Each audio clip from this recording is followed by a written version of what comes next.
Acompañamos aos nenos do Colexio Público Augusto Asía da Mezquita nunha xornada de excursión. Diríxense ao famoso Castelo Grande de Santigoso, un dos lugares máis visitados nos últimos días por acoller traballos arqueolóxicos. Un equipo de profesionais quere determinar se os xacementos que hai na zona son ou non de orixe medieval. E este ano, con unha pequena partida, pois decidimos investigar. Dentro dos obxectivos era intentar buscar niveles de ocupación ou de abandono, sistemas defensivos desa cronoloxía. Por agora non tivemos a sorte de atopar ningunha estrutura, pero sí bastante cerámica e outros útiles que nos están confirmando esta hipótese inicial.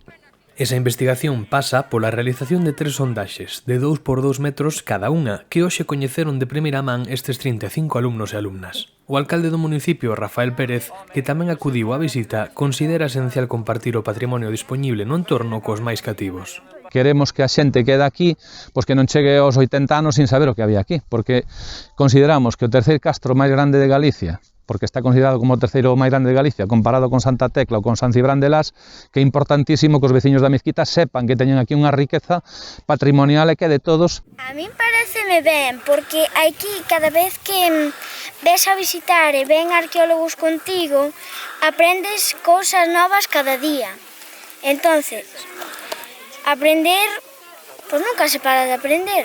Me pareceme moi ben porque creo que temos bastantes máis cousas que non sabíamos no concello e que teríamos que sacalas á luz. O arqueólogo Israel Picón está á cabeza da intervención na que participan 4 profesionais máis.